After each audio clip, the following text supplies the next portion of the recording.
बिस्मिल्लाहिर्रहमानिर्रहीम।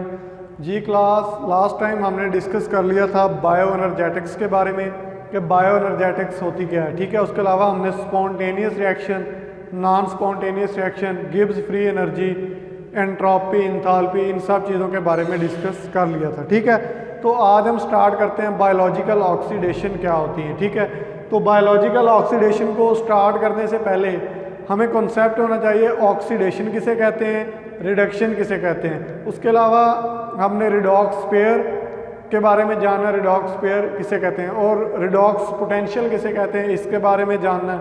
और उसके साथ साथ हमने इलेक्ट्रॉन ट्रांसपोर्ट चेन को डिस्कस करना है। ये सारी चीज़ें डिस्कस करते हैं और साथ साथ हम बायोलॉजिकल ऑक्सीडेशन को भी डिस्कस करते हैं। ठीक है, तो पहले हम लिख लेते हैं कि बायोलॉजिकल ऑक्सीडेशन में क्या क्या होता है। ठीक है जी, आपने हेडिंग दे देनी है बायोलॉजिकल ऑक्सीडेशन। बायोलॉजिकल ऑक्सीडेशन में क्या क्या होता है। सबसे पहले हमने कोई फूड खाई, ऑक्सीडेशन ऑफ फूड जो होती है ना, बायोलॉजिकल ऑक्सीडेशन में बेसिकली हम ऑक्सीडेशन ऑफ फूड पढ़ेंगे कि हमने जो फूड खाई है उसकी ऑक्सीडेशन किस तरह से होती है। ठीक है, तो हम देखते हैं कि कौन कौन सी चीज़ें हैं जो हम फूड में लेते हैं। फॉर एग्जांपल हम कार्बोहाइड्रेट खाया है। ठीक है, फूड में हम क्या खा रहे हैं जी, कोई हमारे पास कार्बोहाइड्रेट है। ठीक हो गया जी। उसके अलावा कोई प्रोटीन है जो हमने फूड में खाया है। ठीक हो गया जी। उसके अलावा कुछ लिपिड्स हैं जो हमने फूड में खाए हैं। ठीक है, हमारे फूड में क्या क्या चीज़ें थी, कार्बोहाइड्रेट्स, प्रोटीन्स और लिपिड थी। ठीक हो गया जी। अब हम देखते हैं कि जब इनकी डाइजेशन होती है, क्या होती है, इनकी डाइजेशन होती है, तो जो कार्बोहाइड्रेट्स हैं वो कन्वर्ट हो जाते हैं मोनोसेक्राइड्स में। किस में कन्वर्ट हो जाते हैं, मोनोसेक्राइड्स में। ठीक हो गया जी। और जो प्रोटीन्स होती हैं ये कन्वर्ट हो जाती हैं अमीनो एसिड में।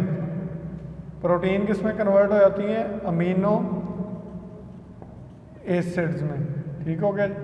क्या खाया हमने फूड में, कार्बोहाइड्रेट, प्रोटीन। ठीक हो गया जी। लिपिड किस में कन्वर्ट हो जाते हैं, ये होते हैं फैटी एसिड में। लिपिड कन्वर्ट हो जाते हैं फैटी एसिड्स में। बायोलॉजिकल ऑक्सीडेशन में हमने पढ़ा क्या, हमने कोई फूड खाई है, फूड किस पे, फूड में क्या क्या होता है, कार्बोहाइड्रेट होते हैं, सपोज प्रोटीन होती है या लिपिड्स होती हैं। कार्बोहाइड्रेट कन्वर्ट हो जाते हैं मोनोसेक्राइड में, प्रोटीन कन्वर्ट हो जाती हैं अमीनो एसिड में, लिपिड कन्वर्ट हो जाते हैं फैटी एसिड में। ये उनके स्मॉलेस्ट पार्टिकल होते हैं जो डाइजेशन के बाद बनते हैं। ठीक हो गया जी। ये होगी इनकी फर्स्ट स्टेज। ये वाली कौन सी स्टेज है, ये है बायोलॉजिकल ऑक्सीडेशन की फर्स्ट स्टेज। ठीक है, जब हम इनका मेटाबॉलिज्म पढ़ेंगे तो इन डिटेल में इनको पढ़ लेंगे कि ये कैसे कैसे कन्वर्ट होते हैं। ठीक है, उसके बाद इसकी सेकंड स्टेज है कि ये तीनों चीज़ें मोनोसेक्राइड, अमीनो एसिड और फैटी एसिड, ये TCA साइकिल में चले जाते हैं। किस में जाते हैं, ये TCA साइकिल में।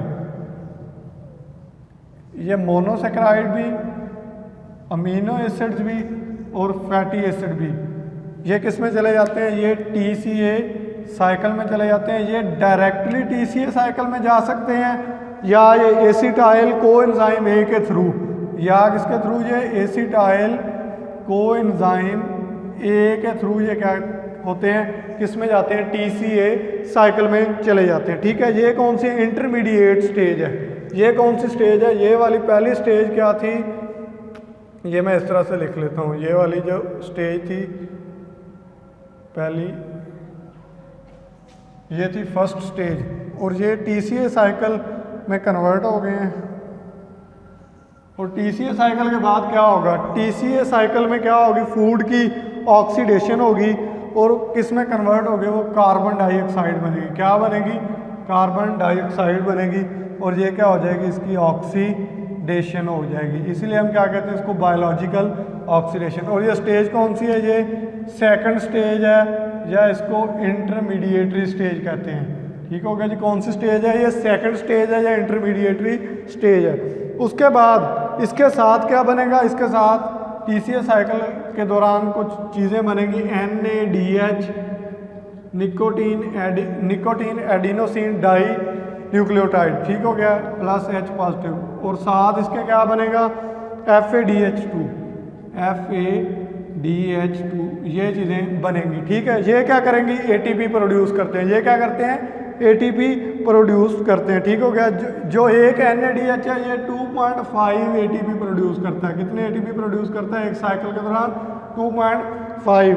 और FADH2 क्या करता है, ये 1.5 ATP के मॉलिक्यूल प्रोड्यूस करता है एक साइकिल के दौरान, ठीक है। और ये क्या, इलेक्ट्रॉन ट्रांसपोर्ट चेन में जाते हैं तो ATP प्रोड्यूस करते हैं। कहाँ ATP प्रोड्यूस करते हैं, इलेक्ट्रॉन ट्रांसपोर्ट चेन में। और ये वाला जो फेज है ये इलेक्ट्रॉन ट्रांसपोर्ट चेन में अक्कर होती है और इसको क्या कहते हैं, हम थर्ड स्टेज कहते हैं। क्या कहते हैं इसको, थर्ड स्टेज, ठीक हो गया जी। और ये क्या होती है, सेलुलर रेस्पायरेशन होती है। क्या होती है, ये सेलुलर रेस्पायरेशन होती है, ठीक है जी। ये क्या था, एक ओवरव्यू था, कॉन्सेप्ट था कि बायोलॉजिकल ऑक्सीडेशन होती क्या है, ठीक है। हमने फूड खाई, फूड TCA साइकिल में गई, उसके बाद उसकी ऑक्सीडेशन हो गई, कार्बन डाइऑक्साइड बन गया। उसके बाद जब ऑक्सीडेशन हुई तो उसके दौरान कुछ NADH और FADH2 बने।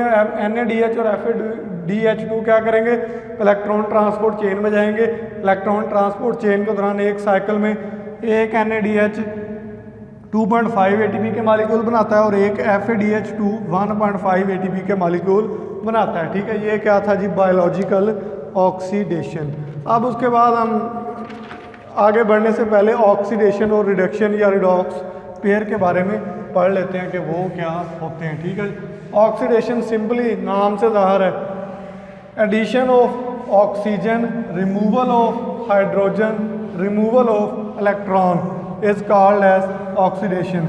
रिडक्शन क्या होगा, removal of oxygen, addition of hydrogen, addition of electron is called as reduction, ठीक है जी। ये तो इनकी क्या है, सिंपल डेफिनेशन है। फॉर एग्जांपल, मिसाल के तौर पे एक हमारे पास कंपाउंड है Fe2 पॉजिटिव। कंपाउंड क्या जी, Fe2 पॉजिटिव, ठीक है। ये कन्वर्ट होता है Fe3 पॉजिटिव में। किस में कन्वर्ट होता है, Fe3 पॉजिटिव में। अब क्या है, इसके पास हुआ क्या, इसमें 2 पॉजिटिव था, अब 3 पॉजिटिव, यानी इसमें क्या हुआ, लॉस ऑफ इलेक्ट्रॉन हो गया, 1 इलेक्ट्रॉन लॉस हो गया है। क्या हुआ, इसमें 1 इलेक्ट्रॉन लॉस हुआ है। जब एक इलेक्ट्रॉन लॉस होता है तो क्या, उसको क्या कहते हैं हम, ऑक्सीडेशन कहते हैं। क्या कहते हैं, ऑक्सीडेशन, यानी यहाँ इसकी क्या होगी, ऑक्सीडेशन होगी। जब हम इसको रिवर्स चलते हैं ऐसे, Fe3 पॉजिटिव, रिवर्स चलता है बैक Fe2 पॉजिटिव, तो अब इसमें क्या हुआ, इसमें एक एडिशन ऑफ इलेक्ट्रॉन हुई है। क्या हुई है, 1 इलेक्ट्रॉन इसमें ऐड हुआ है। क्या हुआ, 1 इलेक्ट्रॉन ऐड हुआ है। और एडिशन ऑफ इलेक्ट्रॉन को क्या कहते हैं हम, रिडक्शन कहते हैं। क्या कहते हैं इसको, रिडक्शन कहते हैं। और ऐसा रिएक्शन जिसमें ऑक्सीडेशन और रिडक्शन दोनों हो रही हो तो वो क्या कहलाता है, रिडॉक्स रिएक्शन कहलाता है। और इसी तरह से रिडॉक्स पेयर होते हैं। रिडॉक्स पेयर क्या होते हैं, जिसमें ऑक्सीडाइज्ड फॉर्म भी और रिड्यूस्ड फॉर्म भी हो। फॉर एग्जांपल, हमारी बॉडी में जो रिडॉक्स पेयर होते हैं हम उनको डिस्कस कर लेते हैं, ठीक है जी। बॉडी में जो रिडॉक्स पेयर है, हेडिंग दे लें, redox pair in living body, redox pair in living body, redox pair in living body, ठीक है जी। कौन कौन से होते हैं, पहला लिख लें NAD, और साथ इसके जो पेयर होता है वो होता है NADH। कौन सा, NAD और NADH क्या है, रिडॉक्स पेयर है। कहाँ पाया जाता है, ये लिविंग ऑर्गेनिज्म की बॉडी में। FAD और FADH2, ठीक हो गया जी।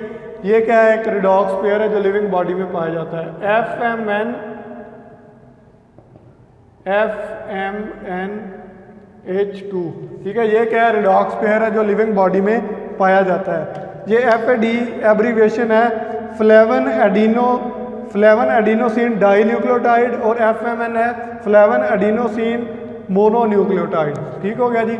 ये सॉरी ये फ्लेवन एडिनोसिन डाइन्यूक्लियोटाइड और ये फ्लेवन एडिनोसिन मोनोन्यूक्लियोटाइड, ठीक हो गया जी। ये रिडॉक्स पेयर है, ठीक है जी। अब हम देखते हैं रिडॉक्स पोटेंशियल किसे कहते हैं या इलेक्ट्रॉन ट्रांसफर पोटेंशियल किसे कहते हैं। तो ये मैं मिटा रहा हूँ, आगे आपने हेडिंग दे देनी है रिडॉक्स पोटेंशियल किसे कहते हैं, या electron transfer potential. Redox potential, आपने जो डेफिनेशन इसकी लिख लेनी है। रिडॉक्स पोटेंशियल होती क्या है? The potential of gaining and losing of electron. Redox potential क्या होता है? The potential of gaining and losing of electron, या tendency of redox pair to gain और lose electron which is measured quantitatively. क्या होती है इसकी definition? Tendency of redox pair to gain और lose electron which is measured quantitatively, यानी जो redox pair है उसकी टेंडेंसी इलेक्ट्रॉन को लूज करने की या गेन करने की, अगर उसको हम क्वांटिटेटिवली मेजर कर लें तो वो जो मेजरमेंट होती है वो क्या कहलाती है? इसकी रिडॉक्स पोटेंशियल कहलाती है। ठीक है। अब अच्छा जी, अब हम कुछ रिडॉक्स पोटेंशियल देखते हैं कि उनकी वैल्यूज़ कितनी है। तो ये मैं लिखता जाता हूँ पेयर और इनके रिडॉक्स पोटेंशियल साथ साथ आपने लिखते जाने। पहला है जी NAD और NADH, ठीक हो गया जी। दूसरा जो पेयर है वो है FMN और FMNH2, ठीक हो गया जी। उसके बाद अगला पेयर है FAD और FADH2, ठीक हो गया जी। अब देखते हैं NAD और NADH वाले पेयर की वैल्यू है -0.32, इसकी वैल्यू है -0.30 और इसकी वैल्यू है -0.22, ठीक हो गया जी। उसके बाद जो पेयर आता है वो है कोएंजाइम Q। कौन सा पेयर है? कोएंजाइम Q, ठीक है। इसकी वैल्यू आती है प्लस में, अब प्लस 0.10। उसके बाद आता है साइटोक्रोम C। क्या आता है? साइटोक्रोम C, और इसकी वैल्यू आती है प्लस 0.25, ठीक है जी। उसके बाद आता है साइटोक्रोम AA3, ठीक हो गया। इसकी वैल्यू आती है 0.29, प्लस का आता है 0.29। एंड में आती है जी ऑक्सीजन और वाटर का पेयर आता है, ऑक्सीजन और वाटर का पेयर, और इसकी वैल्यू आती है प्लस 0.82, ठीक हो गया जी। अब हम देखते हैं इनको कि ये रिडॉक्स पेयर में क्या चीज़। अब देखें, ये जो NAD और NADH का पेयर है इसकी वैल्यू माइनस है, और ऑक्सीजन और वाटर वाले पेयर की वैल्यू क्या है? पॉजिटिव। माइनस वाले का मतलब ये है it has more tendency to lose electron, कि ये वाले जो पेयर हैं ये क्या है? इनमें टेंडेंसी इलेक्ट्रॉन को लूज करने की। और ये क्या है? ये जो वाटर वाला है it has more tendency to gain electron. क्या है? It has more tendency to gain electron. ये क्या है? इलेक्ट्रॉन डोनर हैं, ठीक हो गया जी। और ये क्या है? इलेक्ट्रॉन एक्सेप्टर हैं। और अब इलेक्ट्रॉन ट्रांसपोर्ट चेन में क्या होगा? इलेक्ट्रॉन ट्रांसपोर्ट चेन में इलेक्ट्रॉन डोनर से इलेक्ट्रॉन जाएंगे और इलेक्ट्रॉन एक्सेप्टर तक जाएंगे। इलेक्ट्रॉन की एक चेन चलेगी, वो स्टार्ट कहाँ से होगी? इलेक्ट्रॉन डोनर से, और एंड कहाँ होगी? इलेक्ट्रॉन एक्सेप्टर पे। और इस फ्लो ऑफ इलेक्ट्रॉन की वजह से क्या होगा? एनर्जी प्रोड्यूस होगी और मूवमेंट ऑफ प्रोटॉन होगी, वो हम पढ़ते हैं इलेक्ट्रॉन ट्रांसपोर्ट चेन में, ठीक है। उससे हमें एनर्जी मिलती है। ये सारा क्या है? मैकेनिज्म है बायोलॉजिकल ऑक्सीडेशन का और इलेक्ट्रॉन ट्रांसपोर्ट चेन का, ठीक हो गया जी। अब हम स्टार्ट करते हैं, हमारा टॉपिक है इलेक्ट्रॉन ट्रांसपोर्ट चेन होता क्या है, फिर साथ साथ ये जो रिडॉक्स पोटेंशियल है ना, बेसिकली इसका इस्तेमाल क्या है। रिडॉक्स पोटेंशियल जो है ना इन electron transport chain increasing redox potential, यानी ये वाले क्या होते हैं, हम इनको अरेंज करते हैं इन इंक्रीजिंग रिडॉक्स पोटेंशियल। इसका यानी नेगेटिव है तो कम है, ये ऐसे बढ़ता जाएगा ऐसे, तो ये सबसे ज़्यादा जो है उस पर आके इलेक्ट्रॉन ट्रांसपोर्ट चेन एंड हो जाएगी। ये यहाँ से स्टार्ट होगी और यहाँ पे आके क्या होगी? एंड हो जाएगी, ठीक है। अब हम देखते हैं इलेक्ट्रॉन ट्रांसपोर्ट चेन होता क्या है, ठीक है, फिर हम इसको आगे डिस्कस करते हैं। अगली हेडिंग दे देनी है आपने electron transport chain. Electron transport chain होती क्या है।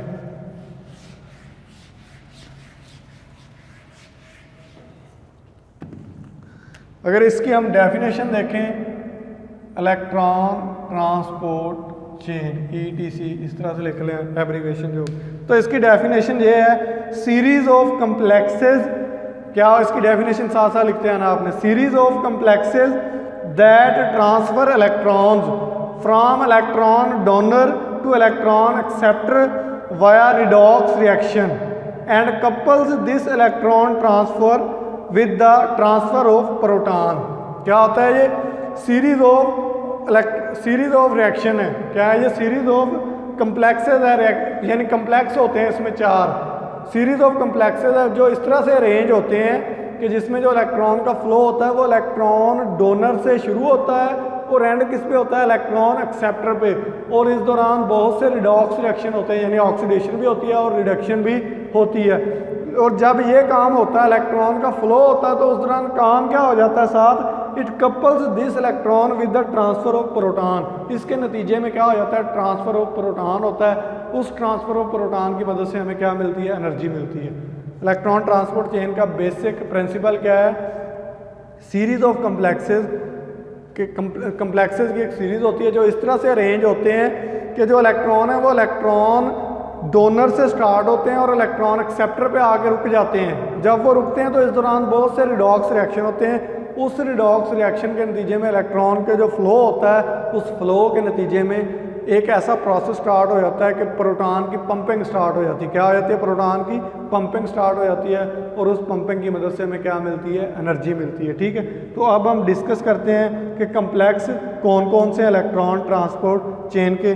तो आपने ये साथ साथ लिखते आना है। पहला मैं लिख रहा हूँ कम्प्लेक्स 1। कौन सा कम्प्लेक्स है, पहला कम्प्लेक्स 1। तो कम्प्लेक्स 1 में क्या क्या चीज़ है, कम्प्लेक्स 1 का पहला नाम है जी NADH को एंजाइम Q ऑक्सीडो रिडक्टेज। इसका नाम क्या है, NADH को एंजाइम Q ऑक्सीडो रिडक्टेज। ठीक हो गया जी, ये इसका नाम है। ठीक है, यानी नाम NADH का मतलब है कि ये वाला जो कम्प्लेक्स है ये स्टार्ट कहाँ से होगा, NADH से, और एंड किस पे होगा, ये को एंजाइम Q पे जाके ये एंड हो जाएगा। ठीक है, नाम का जो चीज़ होती है, नाम में जो समझने वाली चीज़ है कि ये वाला स्टार्टिंग है पॉइंट और ये वाला क्या है, इसका एंड पॉइंट है। ठीक है, जितने भी कम्प्लेक्स हैं उनमें इसी तरह से होगा। उसके अलावा इसमें जो प्रोस्थेटिक ग्रुप है वो होता है FMN। प्रोस्थेटिक ग्रुप कौन सा है, पहले कम्प्लेक्स में FMN। ये क्या है, इसका प्रोस्थेटिक ग्रुप है जी। अच्छा जी, उसके अलावा इसमें प्रोटीन कौन सी होती है वो देख लेते हैं। दूसरे नंबर पे देखते हैं इसमें प्रोटीन कौन सी होती है। इसमें जो प्रोटीन होती है वो होती है FES। प्रोटीन कौन सी होती है, FES। ठीक हो गया। अब हमने रिएक्शन लिखना है कि रिएक्शन का सीक्वेंस क्या होता है। हमने लिखना क्या है, जो मेन चीज़ है वो क्या होता है, कम्प्लेक्स 1 का सीक्वेंस क्या है कि किस सीक्वेंस में रिएक्शन चलता है। तो इसका सीक्वेंस स्टार्टिंग क्या होगा, NADH। स्टार्टिंग मटेरियल क्या है, NADH प्लस H पॉजिटिव। क्या होगा, प्लस H पॉजिटिव। उसके बाद इसका क्या आएगा, प्रोस्थेटिक ग्रुप आता होता है। स्टार्टिंग के बाद क्या आता है, प्रोस्थेटिक ग्रुप। तो इसका प्रोस्थेटिक ग्रुप क्या है, FMN। प्रोस्थेटिक ग्रुप क्या है इसका, FMN। ठीक है, प्रोस्थेटिक ग्रुप के बाद आती होती है प्रोटीन। इसकी प्रोटीन क्या है, FES। प्रोटीन इसकी क्या है, FES। प्रोटीन के बाद एंड पॉइंट इसका क्या है, कोएंजाइम Q। कोएंजाइम